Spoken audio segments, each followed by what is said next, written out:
আসসালামু আলাইকুম আরহামতুল্লাহি ওবারাকাতুহ। নাটোর গণভবন দেখার জন্য এবার আমাদের সংক্ষিপ্ত সফরনামা। এই যে এটা উত্তরা গণভবনের গেট। এখান থেকে বাম পাশে একটা পরীক্ষার মতো চলে গেছে দীর্ঘ পথ। এই যে আমি জুম করে আপনাকে দেখাইতেছি, এটা বামে চলে গেছে। তারপর আবার আপনি খেয়াল করেন এই সাইডে একটা পরীক্ষা আছে। আর এখন যেই গাছটা দেখতে পাচ্ছেন, এই গাছটা হলো বিখ্যাত পারিল গাছ। এই গাছের নিচে যদি আপনি একটু সময় দেন তাহলে দেখবেন ঠান্ডার অনেক অনুভূতি, খুব সুন্দর দেখায়। তারপরে এই যে আমরা চলে গেলাম আপনার উত্তরা গণভবনের চিড়িয়াখানাতে। এই যে আপনারা দেখতে পাচ্ছেন দূর থেকে দেখা যাচ্ছে কিছু হরিণ, তারা দৌড়াদৌড়ি করছে খাবারের জন্য। তো তাদেরকে খাবার দেওয়া হয়েছে, তারা খাবার খাচ্ছে। দূর থেকে আমরা এই দৃশ্যটা দেখতেছিলাম।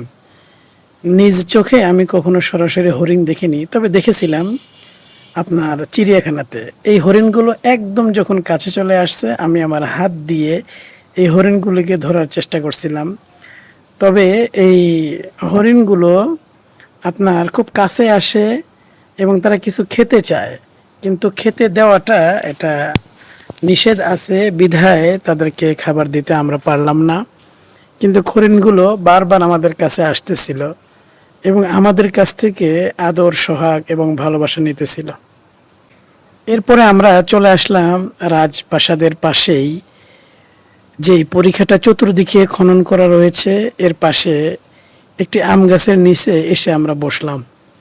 এখান থেকে একটু ভিউ আমরা নিতেছিলাম যে কেমন দেখা যায়। আলহামদুলিল্লাহ, অনেক হাঁটাহাঁটির পরে এখানে এসে বসে যেই প্রশান্তি এবং আনন্দটা পেলাম, এই গণভবনে ঘোরাফেরার ক্লান্তিটা একটু দূর হয়ে গেল। আমরা কাছে যাইতেছিলাম, এই যে কত সুন্দর করে এই পরীক্ষাটা চতুর্দিক দিয়ে খোঁড়া হয়েছিল। ওই সময় সম্ভবত রাজারা এই চিন্তাই করেছিলেন যে তাদের এই রাজপ্রাসাদ যেন কোনোভাবেই শত্রুর আক্রমণে আক্রান্ত না হয়।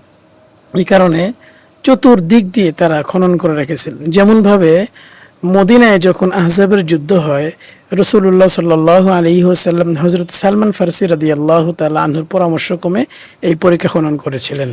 এরপরে আমরা যখন ফিরে আসতেছিলাম, এক গার্ড ভাইকে দেখলাম, খুব আনন্দিত। আমি বললাম আপনার সাথে একটা সেলফি উঠাই। সে খুব আনন্দিত সাথে আমার সাথে ছবি উঠালেন এবং আমাদের হাল পরিস্থিতি করলেন। এরপরে আমরা আরও কিছু দৃশ্য দেখে আমরা এখান থেকে বিদায় নিয়েছিলাম। তবে দেখেন এই যে সামনে যে রাজপ্রাসাদটা দেখা যাচ্ছে, অনেক সুন্দর এই রাজপ্রাসাদটা। এখানেই রাজা এবং রানীরা তাদের অবসর সময়গুলো কাটাতেন। দীর্ঘ সময় এই গণভবনে ঘোরাফেরা করার পর আমরা এখান থেকে বের হয়ে চলে আসলাম। আপনারা আমাদের জন্য দোয়া করবেন, আমাদের চ্যানেলটি সাবস্ক্রাইব করবেন ইনশাআল্লাহ।